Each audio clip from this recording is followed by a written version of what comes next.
Il y a un faux débat sur l'Odyssée et son utilisation de l'IMAX et ça commence à m'énerver. Vous avez forcément vu passer ces posts ou ces articles qui vous disent qu'en gros, si vous ne voyez pas l'Odyssée dans la salle qui peut le passer en véritable IMAX, vous ne voyez pas vraiment le film.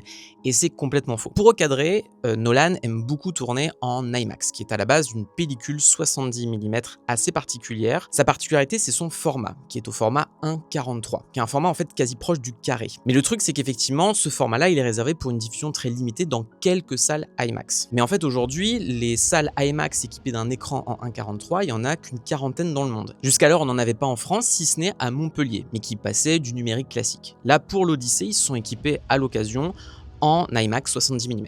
Et si vous vivez plutôt dans le nord de la France, on peut également vous conseiller le Kinépolis de Bruxelles qui s'est aussi équipé pour l'occasion. Mais si vous allez voir l'Odyssée dans du IMAX numérique classique, vous l'aurez un peu tronqué. Mais c'est une erreur de penser que l'absence du 1:43 serait en fait une façon de priver les spectateurs du vrai format du film. Parce qu'il faut bien comprendre qu'en fait l'IMAX véritable, c'est des écrans vraiment gigantesques, notamment dans les salles américaines, on n'a pas du tout ça en France. Mais en fait, c'est une salle pensée pour vraiment recouvrir tout votre champ de vision, et notamment sur la hauteur par rapport au panoramique plutôt habituel des salles de cinéma. Mais ce qui fait que Nolan, logiquement, il pense d'abord à filmer un peu plus de ciel ou un peu plus justement du buste des personnages ou des choses comme ça. Et comme votre regard est de toute façon concentré sur le milieu, le reste existe dans votre champ périphérique.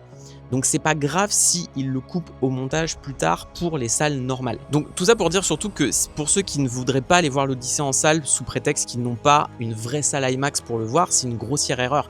Il faut aller le voir, et moi personnellement d'ailleurs je l'ai vu en 70 mm classique, dans un format qui est pour le coup au ratio 2:20, et j'ai adoré l'expérience. Allez voir l'Odyssée en salle, quelle que soit la forme. Vous pouvez vous renseigner pour savoir ce que vous avez autour de chez vous, pour le voir peut-être dans les meilleures conditions possibles, mais dans tous les cas, vous n'allez pas manquer de morceaux du film. Abonne-toi, s'il te plaît.